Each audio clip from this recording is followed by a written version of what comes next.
Come on down, young ladies. Hello, hello. Superstar. Hello, I'm great. How are It's you? kind of hard to Good. All right, Okay, Jessica, good. we have recording. Need a little Gotcha. support in the back. There you go. Awesome. Thank you. All right, very good, very good, very good. All right, well, I am excited for this today. So not very often do we get the opportunity to do these panels, probably because we just don't plan them out correctly. So I'll take responsibility for that one. But you know, and I want to thank all of you for coming out and taking the time. You're certainly going to get a lot out of what we're going to do today, and everyone on Zoom as well. So, you know, I wanted to put this on this time for a couple reasons. We obviously have some changes that happened in the marketplace with NAR and some of the things going on. And there's, you know, inventory and there's interest rates, and we're coming on the end of the year. There's a lot of different things happening. So I figured what a great time to bring on some of our agents that are just doing phenomenal work. They do it year after year, and hear a little bit about what's working for them and some of the successes they've had. And the really unique thing about these three, and I'm going to let them introduce themselves in a second, what you're going to find out is they all run their business slightly differently. So this isn't like going to say a Mike Ferry event or a Tom Ferry event or a Brian Feeney event where they all kind of run the same operation. You know, they're all extremely successful. So for those of you that don't know, from a production standpoint, Century 21 gives awards out based on Ruby, Emerald, Diamond, and Centurion. Centurion is the highest award that you get. These three hit it every single year. So you're dealing with three award-winning agents that do their business all slightly differently. So you're going to get some different perspectives. So this is a really exciting time, and I can't thank them enough for doing this. However, I will share with you something. If you ever decide yourselves that you want to put on a panel, there's three things that you need to know.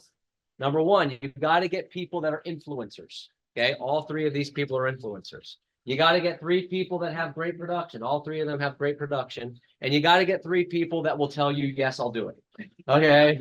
And I knew that all three of them, if I asked nicely, would say yes to me. All right. So it's very important that you know that. All right. So we're going to go ahead and get started here. So let's just start at the end. Aaron, if you want to just give a brief introduction of who you are, what areas you work, so on and so forth. Sweet. Well, happy to be here. My name is Aaron Landing. I'm in Menifee, Marietta, Temecula, that whole area. Been licensed since 2018. And I got my first motivation at a top agent panel in 2018. And so I know how important these can be. So I'll talk more about that later, but that's me, and that's where I serve. Listening to the Tom Ferry thing, one guy mentioned already, I don't sell houses, I change people's lives. How I do that is I sell houses. And I was like, that's so good. Yeah, there you go. I love it. Yvette? My name is Yvette Jeter. I have been licensed since 2018, so I'm running about 6 years. I first started at Warren Buffett's place, and I wasn't getting what I wanted. So then, funny enough, I saw Mike Ferry, and then I saw Neil in the blue suit. So I thought, hey, these guys are doing something. So I went to a production, met Ron Cronin, signed up for coaching. I've been in coaching ever since. It's changed my life, my production, and then I got in with Masters, and it's been awesome. And then, you know, Randy and his team has helped a great deal, and I'm super excited to be here. I get to see everybody outside of Mike Ferry, and you know, it really is my pleasure. So thank you guys for listening. I appreciate that. Trace? Hey everyone, I'm Trace Emerson out of the Canyon Lake office, licensed since 2015.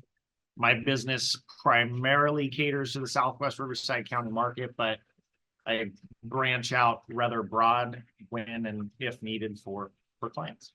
I love it. I love it. I love it. So the first question I had is, all three of you are not 20, 30 year vets in the business, and yet you've all ascended relatively quickly. So, you know, Trace, we'll start with you. Like, how do you build your business? A lot of blood, sweat, and tears. It wasn't me. No, it was not easy. Yeah, you think it's easy from the outside looking in, but once you dig in, it's a lot of time. Mine was really first couple years, a lot of open houses and a lot of door knocking.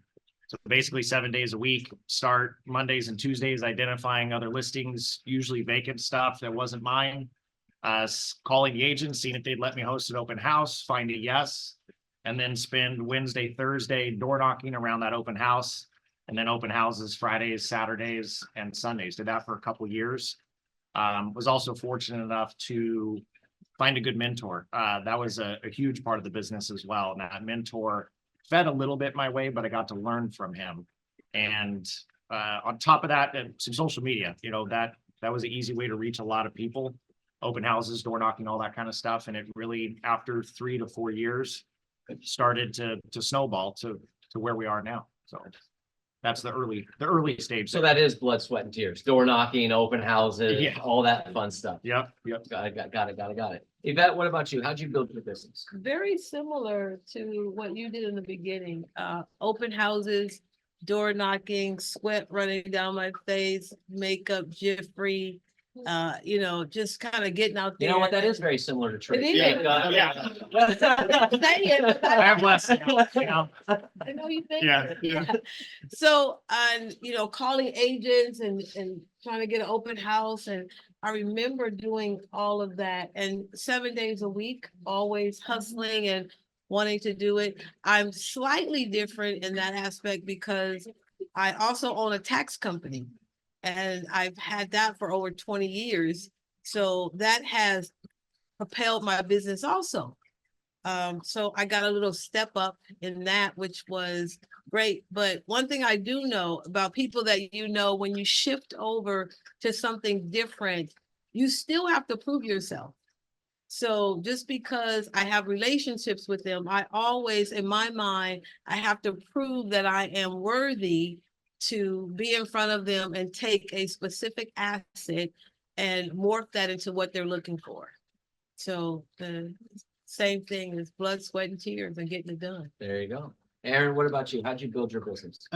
Started at Remax in Marietta, and I went 8 months without one deal.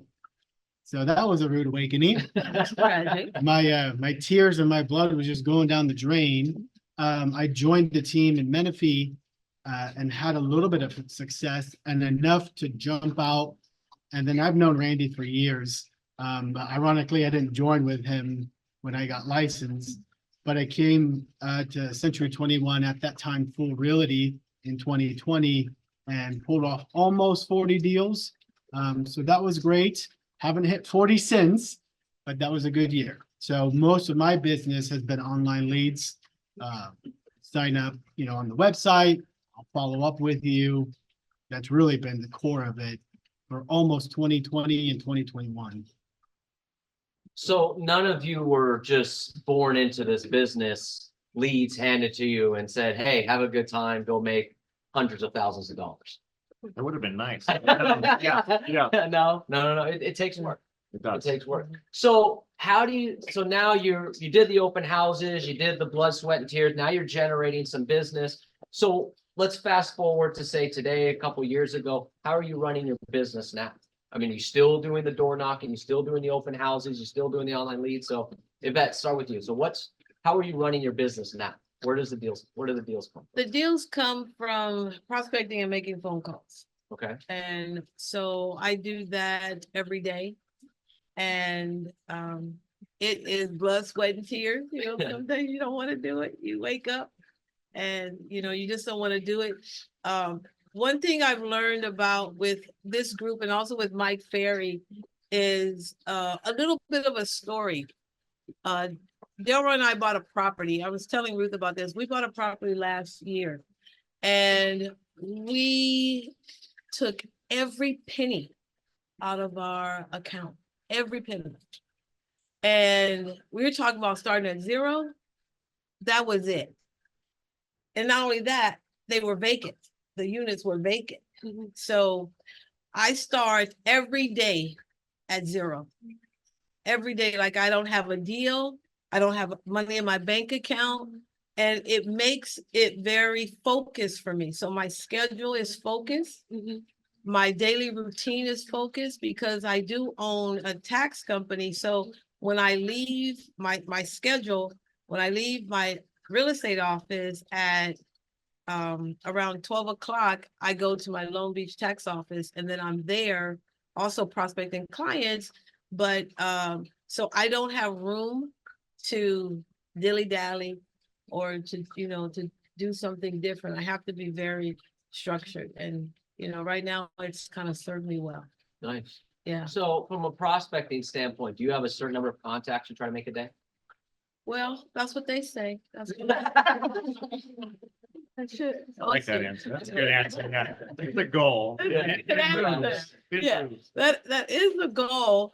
I practice the muscle. Okay. Okay. So the muscle tells me the more people that I contact on a daily basis, the further I'm going to get a yes. Right? Right. It'll be no, no, no, no, no, no. Yes, great. So my contacts really should be somewhere around 25 a day. On a good day. That's what you're supposed to strive for. Sometimes I make it, sometimes I don't. But what I've learned is I concentrate, and I'm on the phone too long with clients for sure. I'm sure we've all kind of had that happen where we get on the phone and we don't know how to break it. So my coach told me to get what are those things? No timer. Yeah, and I get the timer so I can kind of watch myself. That's coming from Amazon. So, but I have to be, very structured and like-minded about what I do in my my contacts, my prospecting. Because one thing I do know, if I don't prospect, I don't have business. Because even though people know I'm in the business, nobody's knocking at my door saying, will you sell my house? I mean, I do have clients that call me and say, hey, I want to sell my house. But that's just a prospect too. You still have to qualify them Sure. and make sure that they are a worthy candidate of your time. But prospecting is the key. Yeah. That's it. You have to do it or you will sink. Got it. And I'm not sinkable. There you go. I like it. I like it. Boom. That- Drop the mic. So Aaron, what about you? So you built your business, you did a lot of online leads. So how do you run your business now? Yeah, I mean, there's still an element of online leads. We may dive into that. I have gone big into YouTube. You know that the last 2 years, YouTube's been pretty good for me, about 4 to 6 deals a year. YouTube. Currently, right now, I have a gentleman who I showed them new houses. They have to sell an Oceanside house. It's going live early next week. So there's 2 deals, right? And then mom and dad have to sell and buy. So that would be fantastic, which is going to happen. But I've added other things to my business. I do magazine, and my assistant, she might be in this chat. She's going to post a link to everything I do. If you're not doing something new, just pick one thing. Like I didn't throw all of this on my plate, over 1 quarter, right? It's been 5 years in the making, but I've added a magazine to past clients because I don't call them unless I invite them to my client event. So I do events. I just started that this year. And then I have a website that I just signed up for 2 months ago called Fellow. And Fellow will look into your database to see if there's potential sellers, a high propensity score. It's going to rate them based off of their data points. And then if they sell or list with somebody else, you're going to see that. So not only is that a gut punch, but I've had a farm in my CRM, 400 people for years. And ever since I signed up for a Fellow, every week or two, I'm seeing new listing. I'm thinking, of course, I could go into the MLS and watch that, but I don't. But now seeing it pop in my CRM, this is a hot development. So I'm getting very efficient. So do I try to make 50 calls a day? That's the goal. My first 2 to 3 years, that was the bare minimum, especially on the team, because you don't get new leads unless you make 50 calls. Right. So they didn't just spoon feed you leads. You had to have a minimum calls, or else the next day you didn't get leads. Yeah. You're apparently too busy to prospect. So that was his mindset. But yeah, so I'm really going all in on efficiency this year. I looked up my calls. I've made this year 1,100 phone calls, but the GCI has it at $256 per call. So, and we can talk about that if that doesn't make sense, but it's pretty cool to look at the numbers and see how your GCI translates to just one phone call. You know, I hope, yeah, I hope everyone got what he just said, the value of tracking your numbers. Okay, because $256 a phone call, you'll probably make more phone calls. Yeah. All right, so you know, when you know that kind of number, but when you don't know that number, you think every phone call is worthless. Oh, they're gonna say no, it's just another contact. A no to him is $256. Yeah. You know what I mean? So, you know, tell him no all day. That's a lot of nice dinners. Yeah. Right? Because there's gonna be money involved. So tracking it. Yvette, go ahead. What were you gonna say? I was just going to ask, well, one of my things that I'm doing is I'm trying to identify folks that I come in contact about their personality, because then that's how I can zero in and connect with them. And as I'm listening to my friend here, I mean, bing, bing, just Yeah. analytical all over the place. Yep. And I can 100% understand what you're talking about when you talk about those numbers. Yeah. Yeah. Yeah. Sure. Important. And if Yeah. you want to be efficient, you gotta know that. And Aaron's, you know, I get the pleasure of talking to Aaron every week, and you know, efficiency is really a big thing for him. So Trace, what about you? You started open houses all over the place, door knocking. You know, how's your business going now? What are you doing now?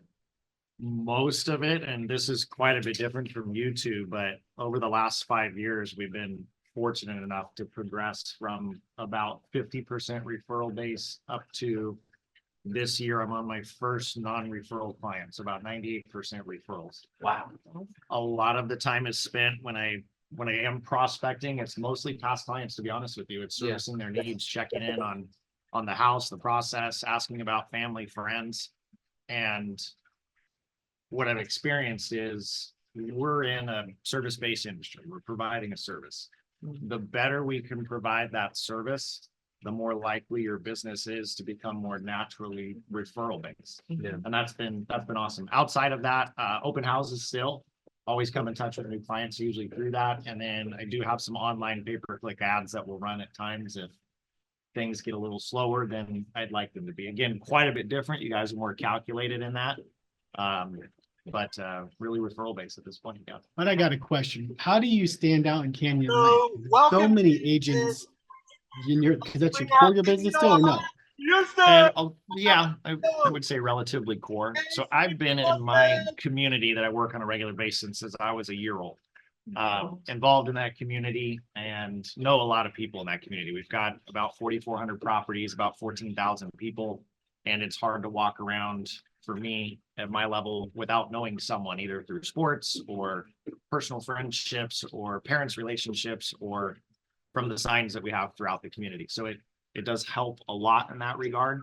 And you know, like right now, I've got business from listings in Indio all the way down into Point Loma coming down the line. So when those clients call and they ask, hey, will you service us in different markets? The answer is always yes, as long as it makes sense. So sometimes it gets a little convoluted cruising around, but it keeps that referral base going, Right. which is nice. So from a database standpoint, how often do you stay in touch with them? If you're at 98% of your business, and again, you're doing a lot of business. How often do you stay in touch with your database? So there's monthly touches through email, which is just basic generic email campaigns. They're not overly exciting. We've got a magazine that we have that goes out quarterly to all the past clients. HomeBot has been a huge thing for clients. That's new leads and even past clients. They can get to see the click-through rates and what they're doing with that. The only downside of that is I do feel every now and then, at least with my market, we've got a pretty broad range of what a 1,500 square foot house goes for in value. It could be $500,000 up to $1.5 million. So I got to go in and tweak that. So every time we tweak it, we pick up and call them. As far as personal touches, that first year of closing, they're getting called from me directly at least 4 times, checking in on the house, post-closing procedure. We give them a couple reminders for their home warranty, and it just kind of reestablishes the relationship after the close, that I wasn't just there for the process. I'm here for a lifelong relationship. I tell a lot of my people, we're going to be talking until one of us kicks the bucket, and it's the truth. I want to keep them, you know, if they trusted me to do that. So trust me to help your friends and family when the time comes. I love it. I love it. Yvette, what about you? You do a lot of database deals. How often do you stay in touch with your database? I stay in touch with my database probably about every 30, 35 days. My Via email, phone call? phone call, just a what's up check, what's going on, how are things going? By the way, do you know anybody looking to buy or sell? And I think one system that I've added was probates. So I've added probates into my sources, which has been awesome because, a lot of folks are passing away. Not funny. Just saying. I'm just saying. I mean, it is a natural progression Yeah, of life. it's life. It's inevitable. It Yeah. is Right, life. yeah. So for me, it's a great source of business because I can be so empathetic Yeah. and so authentic because that's who I am. And it can really come over when you're talking to someone who lost a husband or daughter, or, someone like that. So that is one of my superpowers, that I have the ability to connect really quickly to folks who need help and in that area. So it's been. I am also very authentic, which is why I could never work probates. I don't have that empathy for people. I But just, you're analytical. yeah. Well, I am what you want me to be on that day. Okay. So, you're analytical. I'm That is analytical. versatility. You're a driver, I'm a driver. Yeah. You're amiable, I'm sorry. You're expressive, orange suit, Yeah, right? So I am what you need me to be. Got it. Yeah. I love it. I love it. Very good, very good. So let's shift gears here for a second. We've got these changes to NAR, which has obviously been the big thing in the news. You stay safe. You notice I didn't ask you about your database? All right, good. Short answer. Very short. That's okay. That's okay. We got these changes with NAR happening. Has that impacted your business at all? Aaron, has that impacted your business at all? Or how you operate your business? Short term, no. I mean, the conversation has shifted a little bit. I've had 4 buyers in the last 15 days, and I don't know if I've had 4 buyers leads come through, actually show a home, right? The whole year. I don't get a lot of buyer leads. So my conversation has shifted with those completely. When I go on the listing appointment, not much different besides letting the seller know they don't have to offer any commission. We recommend they offer compensation or concession, a concession to the buyer. So I'm just changing a little bit most owners right now understand they probably should do something. One was absolutely dragging her feet, and I said, well, this is not a conversation we have to settle today. What would you like to pay me? Right? And not make it an issue. Get them to sign the contract. And then when the offer presents, when you present the offer, I mean, I'm staring down the barrel of making 600,000 if I give, this percent to this buyer's agent.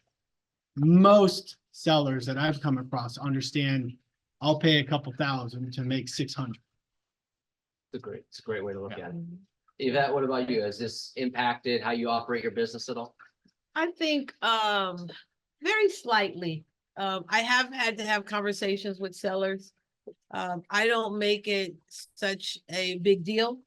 I just let them know what has happened, and I just go right to the script.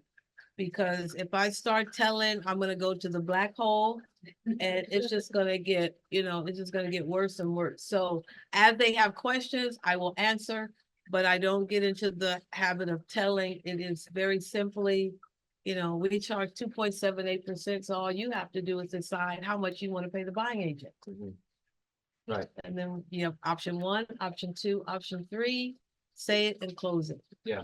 And that's it. I mean, I do have questions, and when I have questions, I refer it very easily to Robert or to Jackie, because that's above my pay grade. And, I need to be making phone calls, and you guys can make the really big decisions. One thing I think is important that Robert is extremely helpful to me. So, you know, the market is getting tight. Would you agree? Yep. Right. And so you are going to have agents that fall out, right? Okay. And so you're gonna have agents that are hanging on by a thread. And those ones that are hanging on by the thread, they need to be cut. And so in doing that, what Robert does for me is that when I am against another agent, right, and they say to me, you know, I have a friend in the business, that's great. You know, it's always good to work with someone who you can trust. Tell me, who is the friend? So I get their name and I immediately shoot it to Robert so that I can compare. And it's not for my ego. It is a little bit for my ego. So I need to know, but I don't let the seller know. But the most important thing is that the seller needs to know that not all agents are the same. Yeah. And I mean, I've gone up against agents that have no business. Yeah. Zero. And it's frightening. Yeah. And it is my job to get out there and make sure that that seller gets what he wants or she wants or they want at the end of the day. And that is with me. Yeah. Right. Typically, what's my, when I send you those reports, what do I usually say with that report? They are an idiot if they go with the other Yeah, agent. yeah, that's typically what I'll say. Here's the report card. They're an idiot if they go with the other agent. Right. Yeah, because she's right. I mean, we do those report cards, and I'm happy to do that for anybody. But you do these report cards, and sometimes she'll be with an agent. They'll say, you know, Yvette's, 30 listings in the last 12 months. Other agent 0. Right. Or it'll be they've done 2. Average days on market. Yvette might be 19, and the other agent's 45. And like, you're showing this to the seller going, I shouldn't even have to talk, right? This is a No done deal. brainer. That's great. Yeah. That's great. Yeah, so that's been very helpful. Exactly. I mean, if you're analytical, I am in. Yeah. Not. Yeah. Right. Yeah. So 100%. Trace, what about you? I mean, has these changes impacted your business or how you operate your business? Definitely more conversation. I would say more time spent with clients right now, particularly on the buyer side, which most of my business is listings, but we've been having these conversations on the listing side really since January, February. I mean, there's been marketing out on social media. The general public has started to see it. So it made it pretty easy to start having those conversations early on. Yeah. And I honestly, at least on my side, I haven't had any kickback yet whatsoever, especially when Right. we've been able to run data on the MLS, which that's going to change. Well, I guess we'll have the compensation field, but we've been able to run data to show what the averages are for buyer's agent commission and explain to a client that you do have the option to do whatever you want to do. Yet this is what everybody else in your community is doing, and you would be the only one presenting something different. So it could hinder. I have a feeling as time progresses, the next 12, 18, 24 months, we'll probably see more changes as far as maybe more people that aren't offering compensation. We'll have to work Right. through that. Yeah. On the buyer side, conversations have been productive. Only 3 so far that we've had to do. And one said we won't buy the house. The other one said we'll pay the commission. And the other one said we won't buy the house, we'll go somewhere different. But again, those were referrals. Those are inbound. Those are like my people that I work with. So they're a bit more committed, I think, to me than they are to maybe just someone off the street, Yeah. per se. So on my side, hasn't been a huge change so far. So I asked all of you that question, and none of you had a stressed look on your face when I asked that question. It's just, you're just going about your day, Right. right? It's just, you adapt and you go, Mhm. and that was kind of, one of the things that asking that question is I hope everyone got to see that none of them went, well, or like, well, yeah, it's, scratching their head. This is what we're doing. It's more conversations, it's different conversations, but you got to go out there and get the business. Otherwise, there's no conversations to have. Right. You know what I mean? So I like that. Well, I heard, I don't remember where it was from, but they were saying the next 6 to 12 months of our industry, what we do is going to be how the next 5 to 10 years of our industry will be, if not longer. So if the consumer thinks this is normal, which it is now, it's law. If we treat it like that, they don't have a choice. I cannot open the door without an agreement. I just want to see the house and I want to show it to you. And there's only been one person I met at the house and signed an agreement there, but everybody's docu-signed it. I came up with because I'm analytical, I came up with a description, a simple summary. So I don't have to have this massive conversation.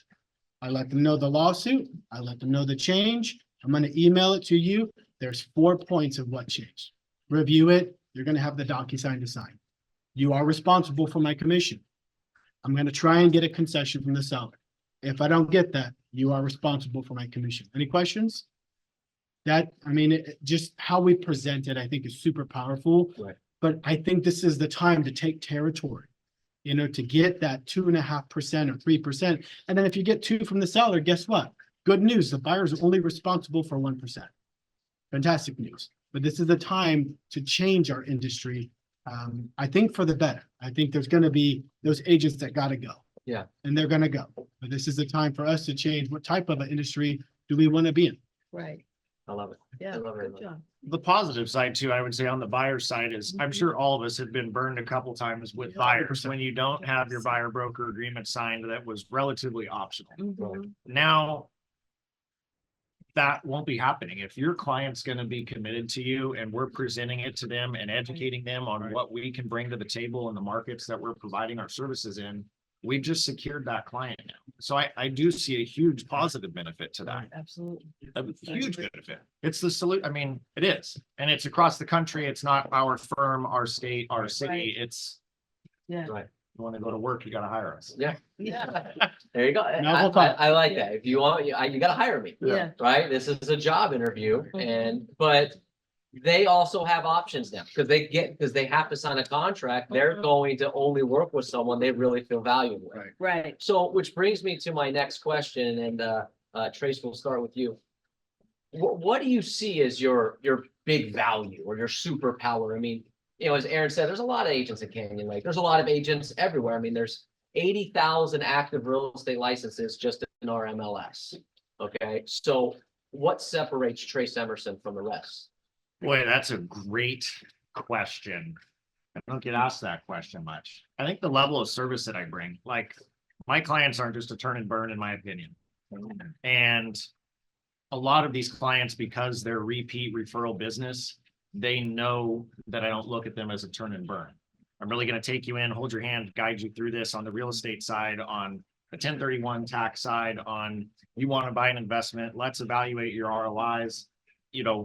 I'm really going to take you in and take care of you. Yeah. And a lot of these people know that. In my immediate markets, when I'm going on listings, to be quite honest, being born and raised in that area, showing the volume of business that we've done in that area, how we take properties to market, showing data on closure rates, list first sold rates, all that kind of stuff.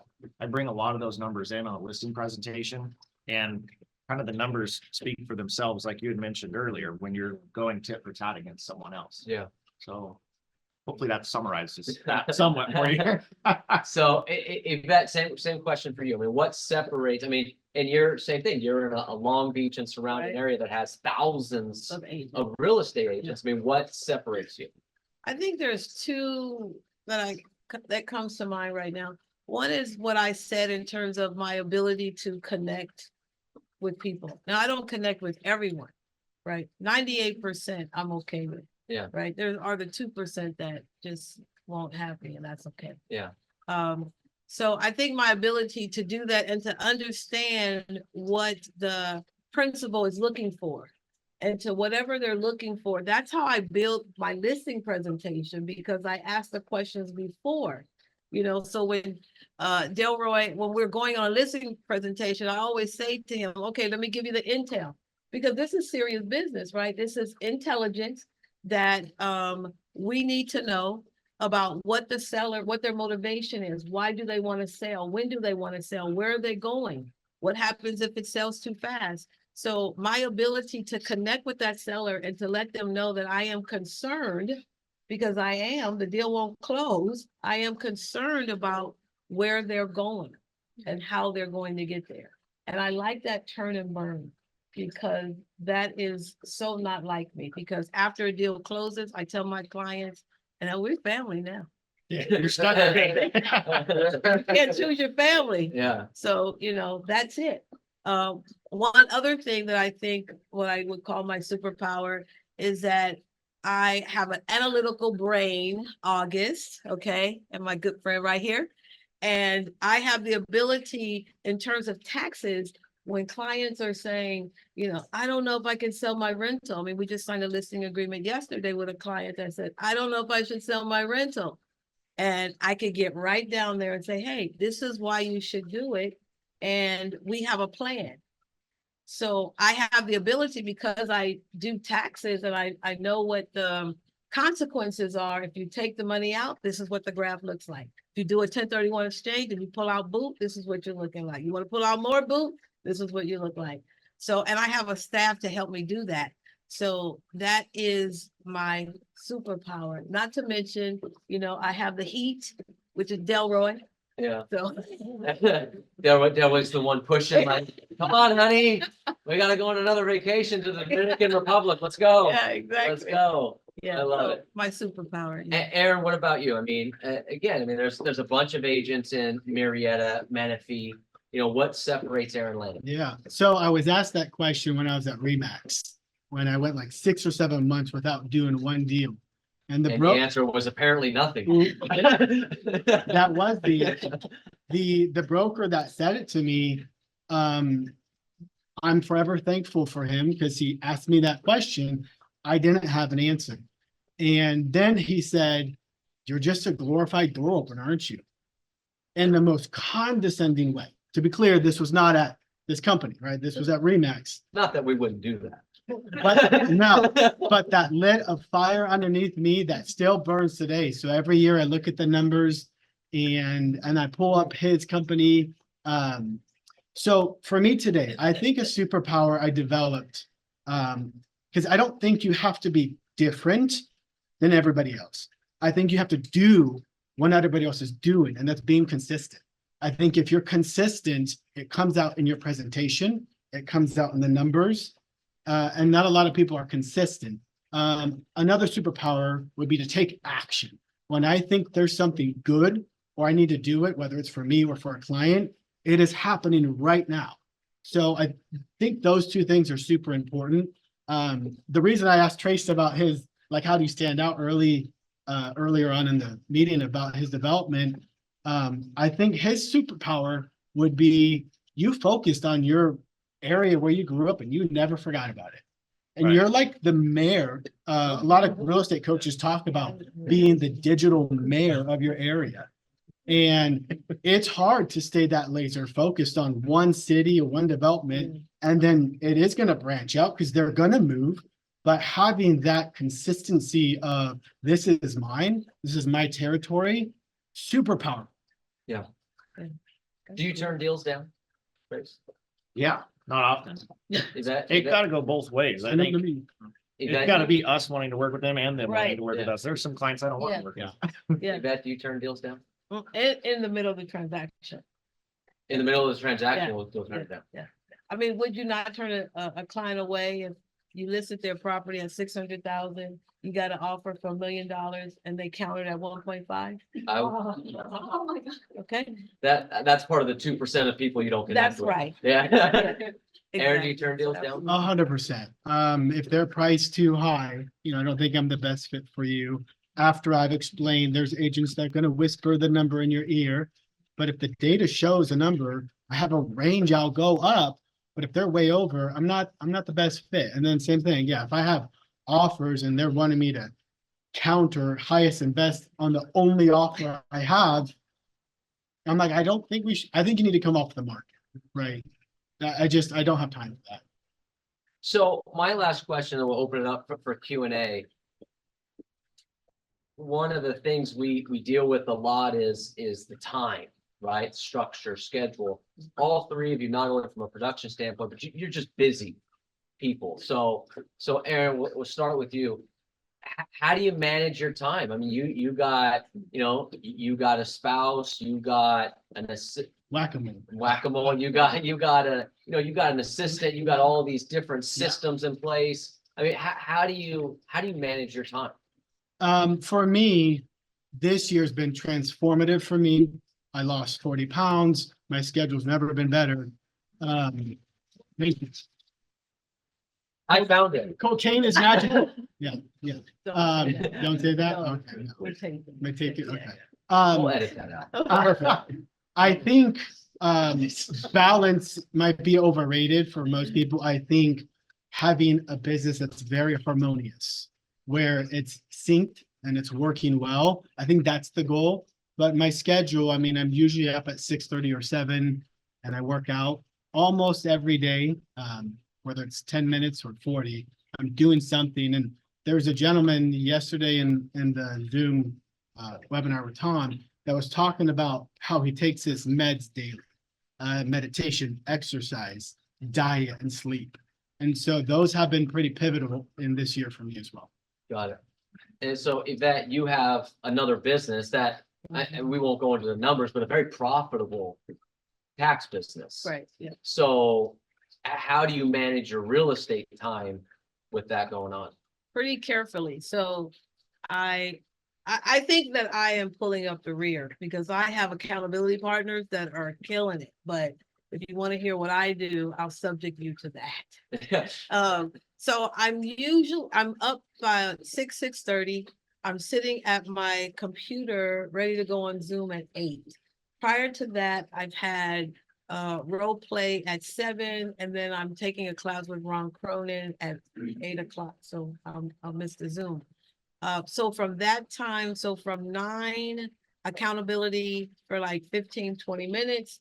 And then I'm on the phones. I take a break to go get something to eat.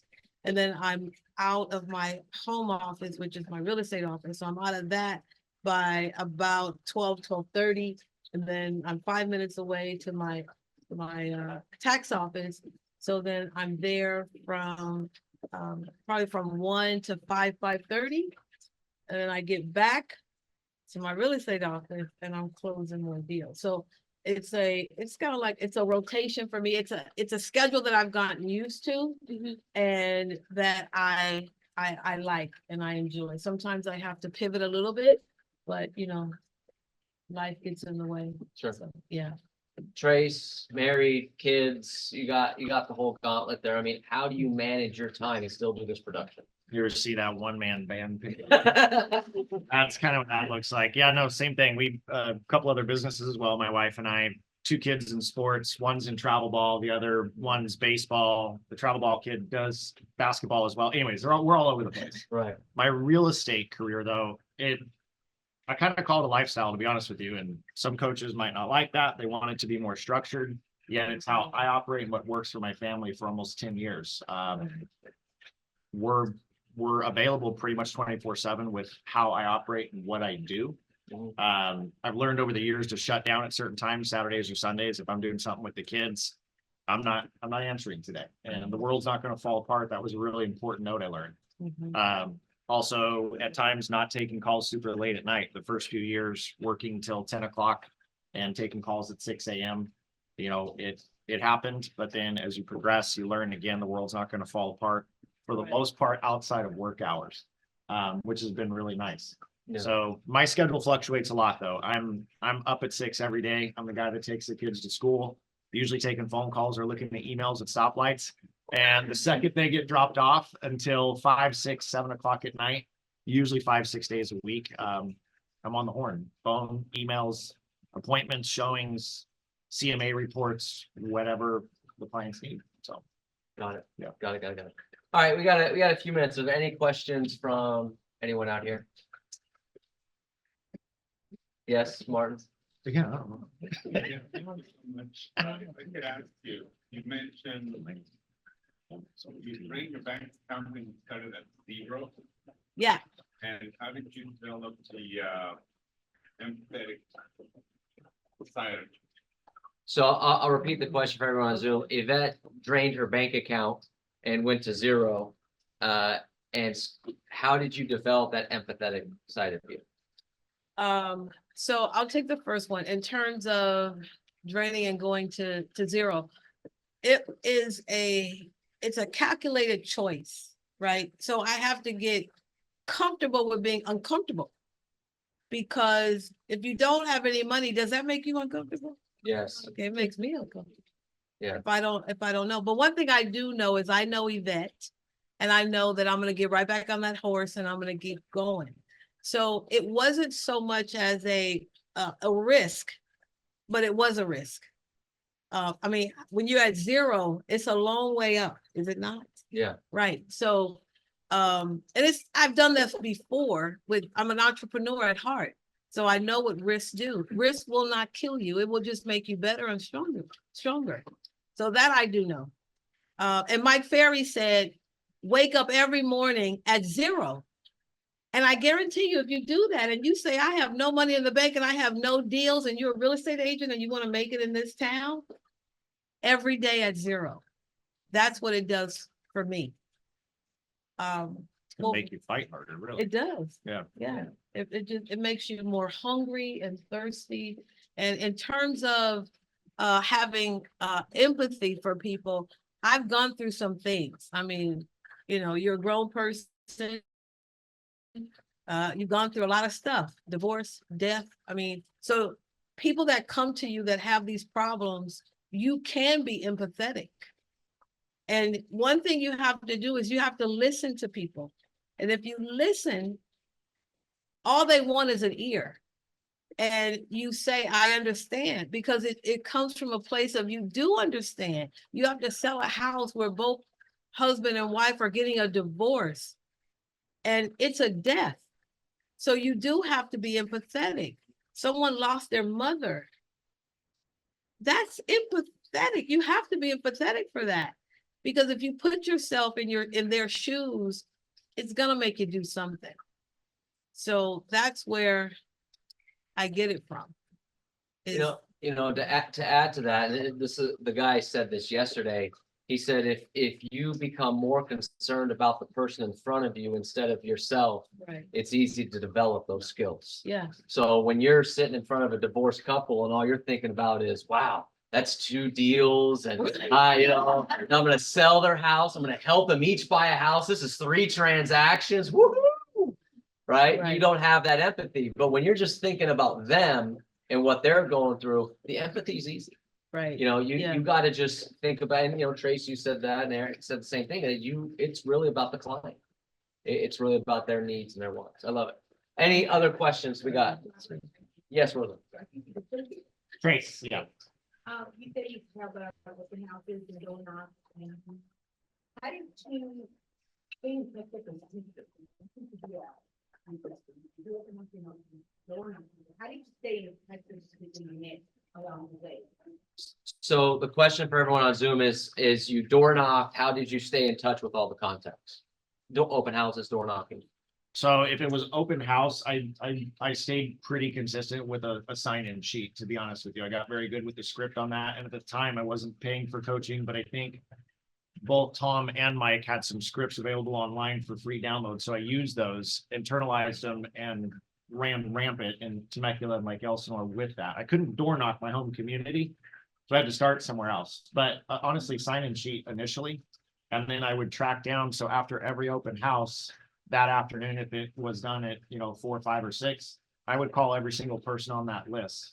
The ones that we were able to connect with and have a good dialogue with, those were the ones that went into a CRM system, and I would hammer them until they told me to go away or they signed a contract. On the door knocking side, I really tried to focus. So the idea was to be consistently with signs and door knocking in a particular community at first. So on the door knocking side, it was harder to get contact information. But when the information was given, it was usually a better lead at that point. And again, staying kind of hyper local in one community over the course of 18 months, it was actually harvested in Temecula, is where I started my career. Maybe 2,500 homes over there, 2,000 homes, something like that. People are seeing your signs on a weekend, every weekend, at least 3 weekends a month. You're knocking on their door and dropping flyers weekly or monthly. Plus, these people will start to come in and see you at the open houses. They really start to get to know you, and it does snowball from there. Did that help? Did that answer it? Yeah, I'm thinking about louder because I'm thinking I haven't been only on one specific area again, maybe around my area. Yeah. And so they don't get to see my son. So they give me the number. number and then call and somebody will answer, people get the answer and then if you really want, and I'm like, something I need that. So that's why we got together. But you'll have a fall through rate, you know, initially. I mean, even us, when we're prospecting, when I have done the calls and all that, like you're not gonna be able to connect with every person. You're selling yourself as a sales rep. Back to the empath thing. If you can connect with them, the services we provide is just as important as how we're connecting with them. And that's fine, you know, not everyone's for you, but like everybody has shared, the more no's you get through, the faster you're gonna find that net, you know, the yes. So sprint through the no's as fast as you can and find hay. Sprint through the news. Sprint Yeah. through the nose and find hay, yes. Quick follow-up question. Do you use the WALNUT open house tool? No? Look into that. Keith, I don't know if Hunter would be the contact for her. So with the WALNUT, the brokerage pays for, there's a WALNUT open house tool. You can just type in the MLS ID, click your name. You have a beautiful page. They can type in there, they can scan a QR code. Once you set that up, there's automations that you can set up with Keith, getting you more work. But you can set up an automatic text to go out 1 to 2 minutes after they sign up in your open house. So I've had so many clients come through on the way out. Thanks, Aaron. But I have their name too. So as I'm talking to them, I'm putting notes in, you know, husband and wife, 2 kids. Sally's from Texas. She brought her dog in. So I have a mental note in case I get super busy. See you, Sally. Have a great day. When are you going back to Texas? It's just a whole nother level Right. that gets them to buy in with you as the agent. Yeah, I love it. I love it. I love it. We got time for maybe one more, and I got a last question. Any other questions? I have a question. So one of the questions that I had is, let's assume that you're in a coach management position. You got some agents that might be, not the year hasn't been the best. What would be 1 or 2 things you would advise to those agents right now? So Yvette, let's start with you. That's, I Or honestly, whoever else would like to start. I'll start. Great question, Robert. I would say, listen to your broker and get a coach and get on the phones. I mean, it's just really simple, I think. You know, no whining. There's no whining in baseball. There's no whining in real estate. And, you know, just kind of get it done. And just the most important thing is you want to bet on yourself. And when you bet on yourself and you know what you have at risk, right? So when you do that, you're going to get the ultimate results. And you're going to get the ultimate player, which is you. So you have to do that. And if you don't want to do it, quite honestly, pick another profession. Yeah. There you go. Aaron, what about you? What advice would you? Well, I look at my own experience, my own struggles. What did I need to hear, you know, when I was starting off? Because since that first year, it's just been going gangbuster. What I needed to hear though, that first year, especially the first 8 months, I needed to learn what to say, how to say it, and I needed to pick who do I want to say this to.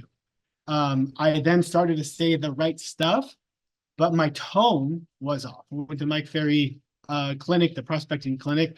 So I then learned how to say it, but then I was calling expireds and FSBOs, and that wasn't the lane I was good in. I was good in online leads. I was very good with that. So figure out those 3 things as fast as possible, or you'll be forced to choose another profession. That would be my advice, and that's what I needed to hear a long time ago. Trace, what about you? it's a numbers game. Simply, if I was to go to a brand new market today where I didn't know anybody, it would be calls, PPC ads, maybe buying some leads if you want, scripts, open houses. The more people you're talking to in person or on the phone, the better off you're going to be. Again, you're accelerating through those no's to get a yes. So just simply getting out in front of people. If you're not out doing open houses, if you're not sitting down doing cold calls, you pretty much guarantee you're not going to have business. So go to work, really. Go to work. Okay. Did everybody write that Pretty down? basic. Yeah. Go to work. Go to work. Got it. My last question here for everyone is, let's fast forward 12 months. Where do you want your business to be? Aaron, where do you want your business to be in 12 months? 12 months from now, I would love to break 50 deals. I should break 30 to 35 this year. So that's just a purely number standpoint. How I get that, I'm not leaving online leads, but I built a big enough database where when I mentioned Whack-A-Mole, the software, the system, Ylopo, all of it, I'm bringing to the cream of the crop. So a couple years ago, I was making 20,000 phone calls a year, right? And I've made 1,000 this year. So just being more efficient where 50 deals feels like 25. Trace, what about you? Where do you want, 12 months from now, where do you want your business to be? Honestly, kind of a similar space. I'm at a point in my personal life where expanding a whole lot right now with school age kids that are in sports isn't really on my horizons. I've been in a maintain mode for a couple of years and learning how to do that more efficiently to spend more time doing the things I want to do or getting into other business ventures, whatever it may be. That's really where I'm at is kind of maintaining right now. Got it. Yvette, what about you? Wow. I can just say this, that the stars can't even decide on how high I want to go. So I want to go as high as I want to go, which is pretty high. And I want to be able to have the support team that I have now, which are you guys, the agents that I have, the accountability partners that I have. And I would like to be at somewhere between 80 and 100 deals. That's where I would like to be. I definitely don't want to manage a team, Randy. That's not in my horizon. I don't want to do that, like Mike Ferry says, but I do want to be more efficient and more as a matter of fact about it. And I say this because now 1, 2, 3, 4, 5, all of you guys are my accountability partners. So you've heard it.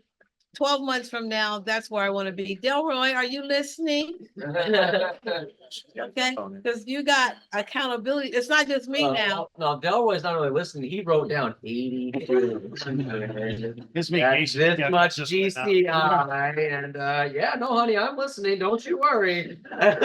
Don't you worry. Yeah, so that's where I want to be. I want to be higher than where I am. And I want to do the best job I can for my clients. I recognize you, the chair. Yes. It sounds like you guys have been open-minded regarding the types of coaching and like courage with Concord. The open-minded. So the question for everyone on Zoom is, all of them kind of are open-minded in terms of the type of coaching and training and systems that they use. So, where does that come from? I'd be happy to start with this if you don't mind. Go. I think it goes back to what you said is find something that works for you.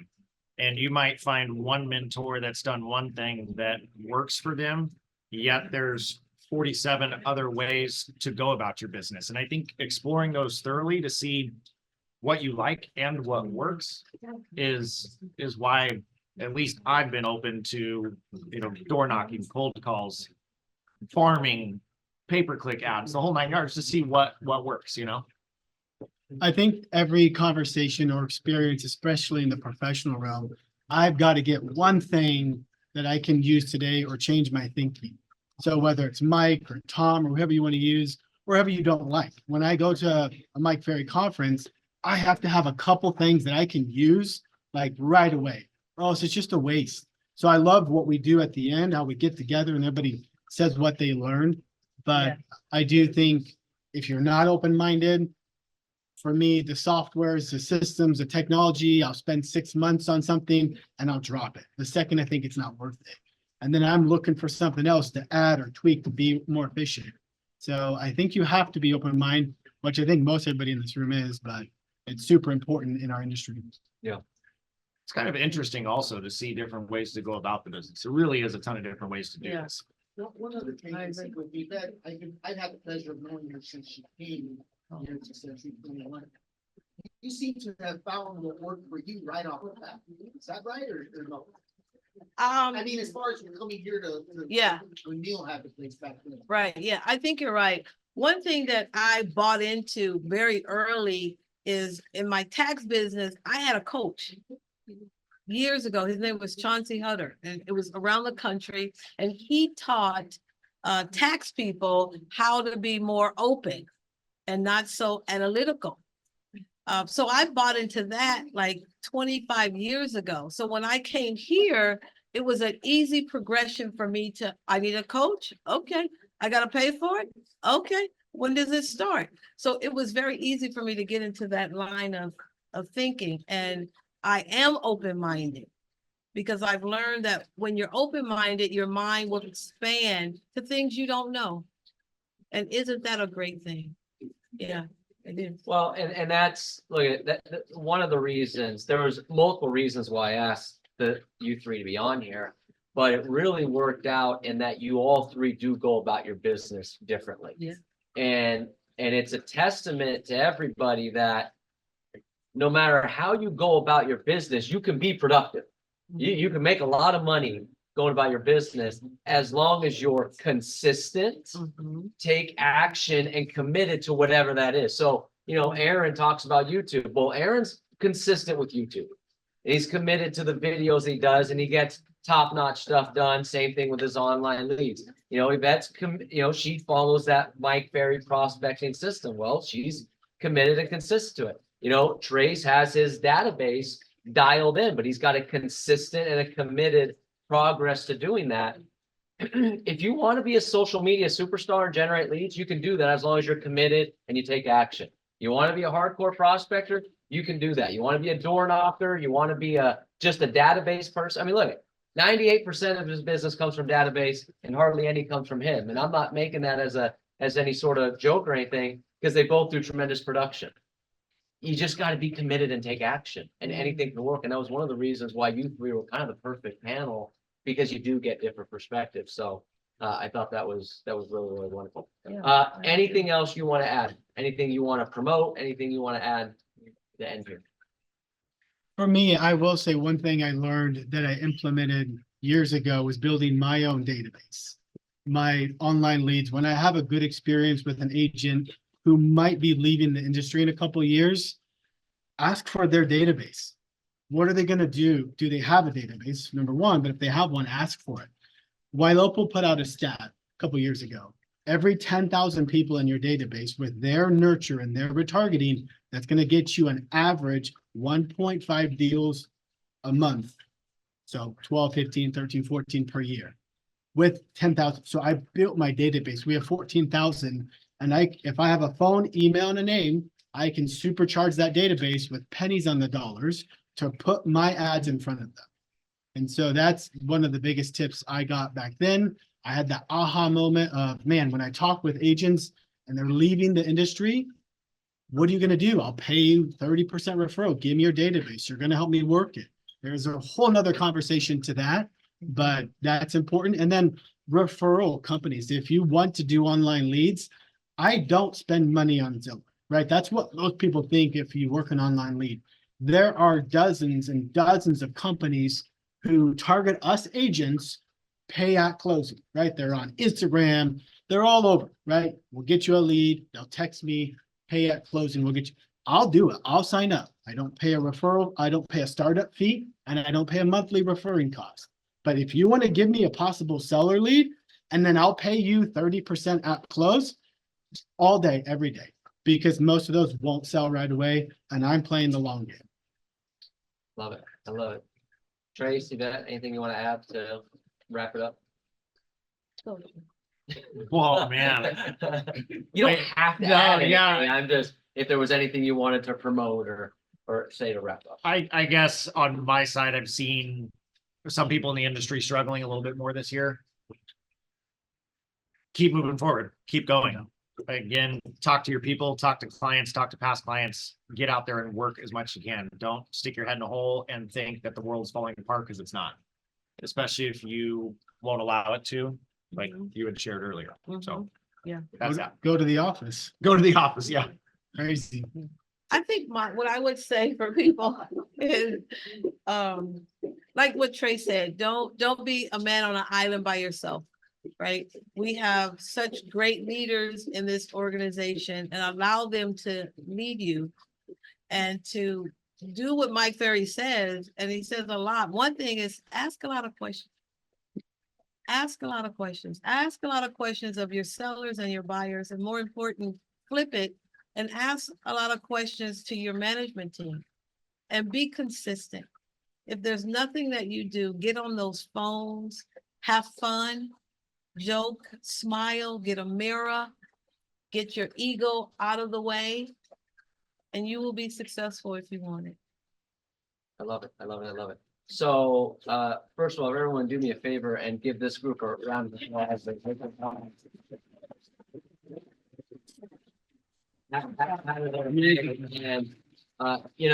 this is, tremendous information that you all shared and, you mentioned you're always looking for one golden nugget.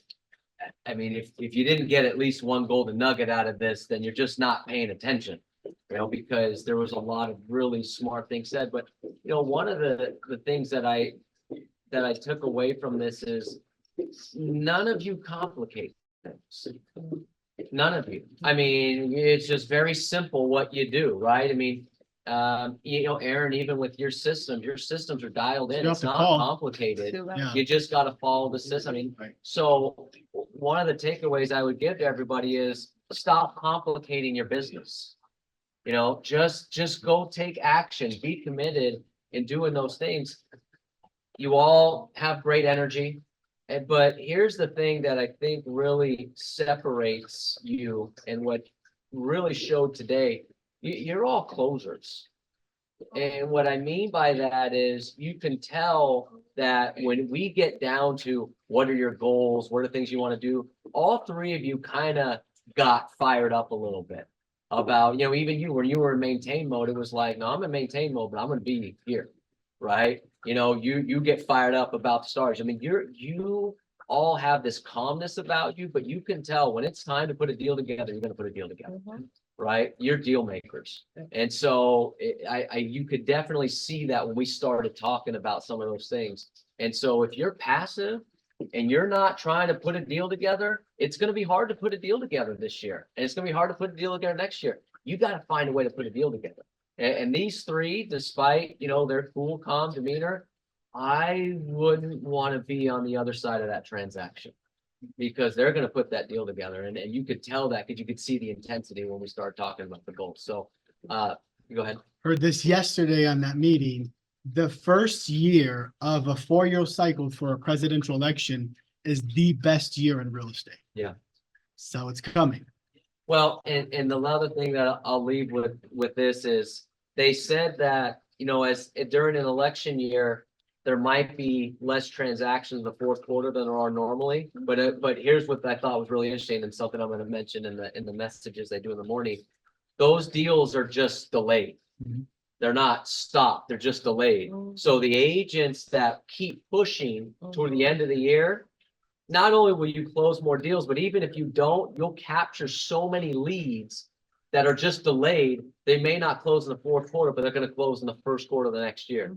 So if you get caught up in all the nonsense of NAR and elections, all that stuff, you're going to miss a ton of leads at the end of the year. They're going to close in the first quarter. So thanks for bringing it up. So thank you.